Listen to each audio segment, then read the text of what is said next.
Hey guys, Nary here from Drakewing Gaming. Some of you know me on Twitter, The Gaming Dragon. Today I'm coming at you with another Let's Play episode of Echo. Now, I hope you all enjoyed my rather raunchy episode of Dawn Chorus yesterday.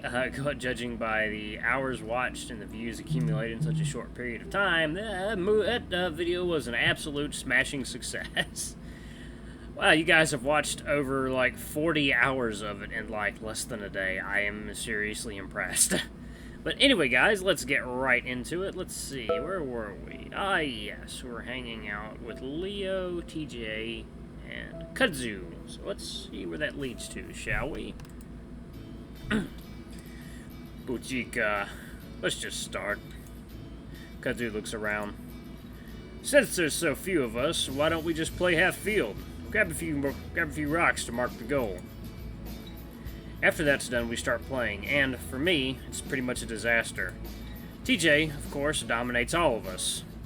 He dodges around me with ease, making me look like an idiot as I spin around trying to catch him, falling on my ass more than once. Kudzu is able to hold his own for the most part, but TJ gets it past him without much difficulty. I think the Lynx realizes how badly he's beating us after a while and starts to ease off. He passes it to Leo more often and only really steps in when we get near the goal. Leo, while big, is slow as hell, and I actually managed to steal the ball from him a few times. I also think it's because he's not taking this serious at all, because he keeps laughing and slapping me with his tail when I run past. At one point, with the score at like 7-0, I managed to get near the goal. TJ jogs in as I kick the ball clumsily, and it's so clear that he misses on purpose that everyone busts out laughing as it rolls into the net. TJ frowns. "What? That was a great kick, Chase." I lean over, resting my hands on my knees as I gasp for breath. "If you're gonna let me score, you have to make it look more convincing than that, man. Also, I'm not 5. I can handle getting my ass kicked." After a while, we switch up teams with TJ on my side and Kudzu and Leo together. It's a bit more even after that, with me being TJ's handicap and all. After about half an hour, we call it quits and head back to the parking lot where Leo throws us water bottles.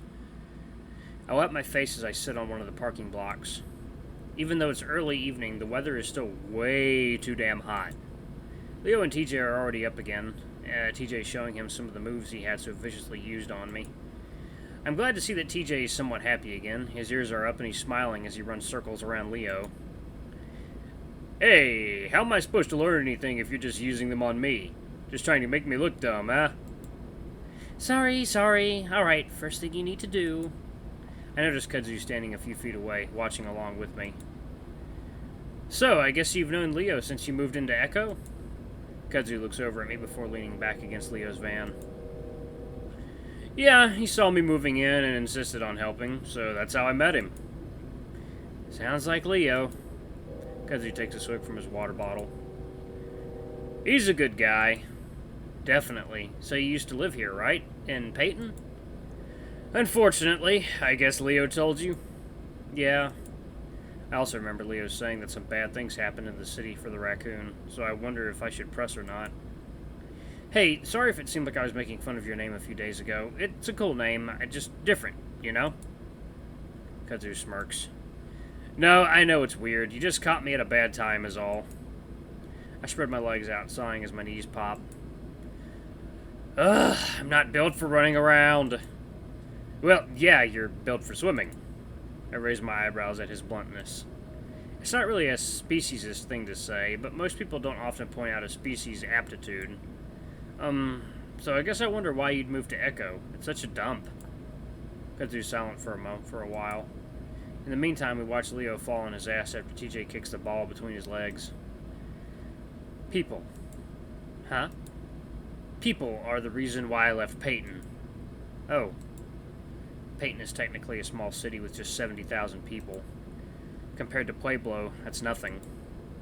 The more people there are, the worse it is. It's the same anywhere. "Ah, okay." Kudzu goes on. "Sure, in Echo there's 100 shitty people, but in Peyton there's 50,000 of them. I prefer Echo." His tone is so dark at this point that I don't even respond. Something definitely happened here in Peyton, and I don't dare ask what it was. Luckily, I'm saved in awkward silence as Leo haphazardly kicks the ball in our direction and TJ comes running up to us. "Damn it! Alright, I think that's enough for today." He jogs over, wiping his face. Man, I need a shower. You two getting along? When Kudzu doesn't say anything, I pipe up. Yep. Leo frowns, clearly sensing something's wrong. Well, okay. Anyway, let's go out and get some ice cream. I've really been craving it. I stand up slowly, knees popping again as we all pile into the car. As we drive, TJ continues to stare out the window, but his ears are up and he doesn't seem so depressed anymore. I lean over towards him. You feeling better? TJ turns to look at me, smiling. Goodness. Yeah, it was fun playing with you guys. I grin. You're insanely good. He shakes his head. Not compared to the other guys at school. I'm not aggressive enough, but it's fun. Well, I'm glad you're feeling better. TJ nods. Yeah, it's too bad we can't come back and do it again tomorrow. Why not? Not that I'm crazy about doing it again, but I'm not sure what would prevent it. He looks at me. Well, your project. I frown. I don't think... Hey, what flavor do you guys want? Leo practically shouts back at us. I look around. We aren't even at the ice cream parlor yet. That doesn't seem to matter to TJ, though. Oh, cookie dough! It's been so long since I've had it. Really? I didn't know you liked that flavor. And somehow Leo's able to keep up the conversation about ice cream flavors all the way to the actual ice cream parlor. I decide the shots I got earlier in the day were too bright, not representative of the sad state of the town that I wanted. Let's see, that's a good one. The setting sun does a better job of capturing the desolation and bittersweet depression of it all, a metaphor for an end, in a way. At least, that's how I hope it comes across. I lean back against the old rusted car, clicking through the images I'd taken. It feels very quiet, despite the wildlife around me. And so that's why it's easy for me to pick out the footsteps headed in my direction. At first, I think it's Leo, and I wonder how he's finished up with his shower so quickly. But then I realize that the crunch of dried vegetation is too soft, too light to be Leo. Ah, shit. I look up, kind of hoping to see Kudzu, but instead I'm greeted with the sight of Clint headed in my direction. My grip tightens on the camera, watching as he approaches around the bend of the tracks. He doesn't see me at first. As he gets to the tracks, he hops onto one of the metal rails and balances there, walking along like he's on a tightrope. Does everyone in Echo just come here to take a walk? I think about walking around the train car, out of his line of sight, and hide until he passes me. While I'm thinking this, he loses his balance and stumbles off the rail, and that's when he looks up. Of course, I'm the first thing he sees, and we both just sort of stand there watching each other. I don't know what to do. Cud said Clint probably didn't remember anything from last night, but I'm not willing to bet on it. It does look like he's not even sure who I am, though. His eyes are squinted almost shut, mouth hole screwed up as he scratches his head comically. He leans forward, almost to the point of falling over again. Definitely on something. At that moment, a look of recognition spreads across his face and his mouth opens wide. Then he starts jogging straight for me. Ah, shit! The abruptness of his movement startled me, and I almost dropped the camera. I angle myself away from the car so I'm not backed up against it and start taking steps back as he gets closer. He stops, though, about 10 feet away and points at me. Hey! I know you! I'm at a loss for what to say. He's wobbling back and forth, his eyes wide open. Your name! Okay, apparently I'm just gonna do Clint with like an extremely obvious southern drawl. Let's do it. Southern Clint. There's an awkward pause as I try to determine whether or not he's asking a question. My name? Chase. Why did I tell him that?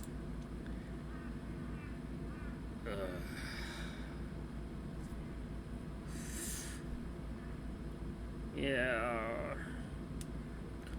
You're Leo's friend.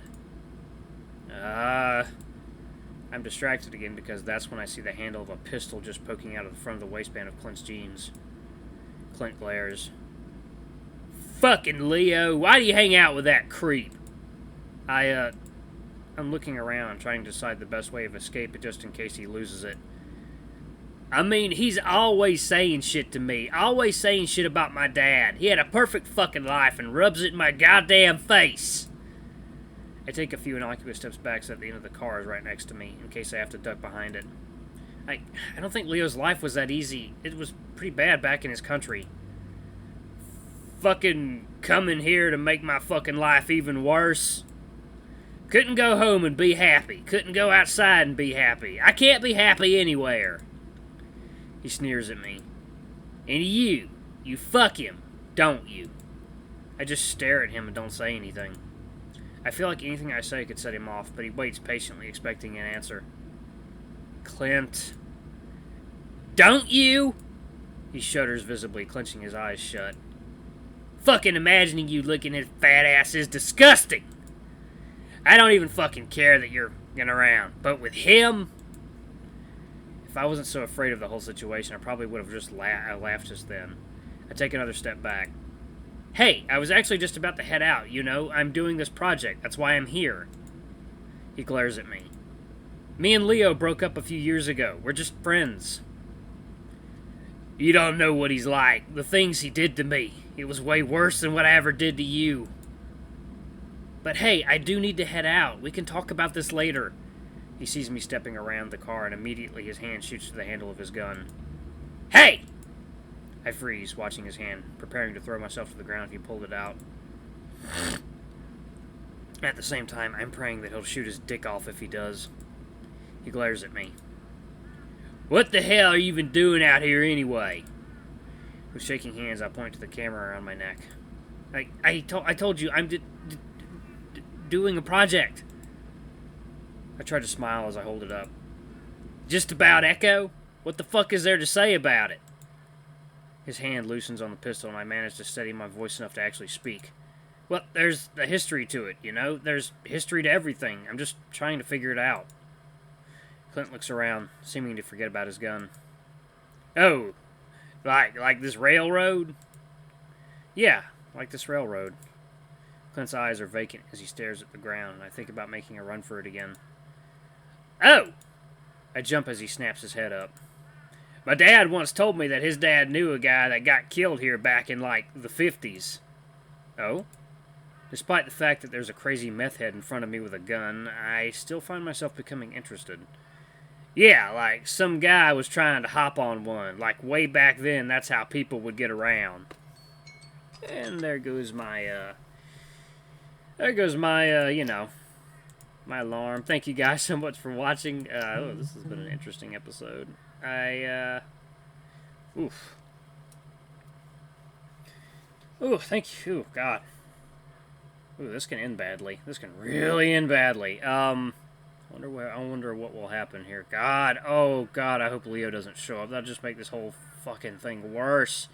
Anyway, guys, don't forget to like, comment, subscribe, and ring that notification bell. And please check out my extra long episode of Dawn Chorus. I think you guys will enjoy it. But anyway, I love you all. I'll see you in the next video. Bye-bye!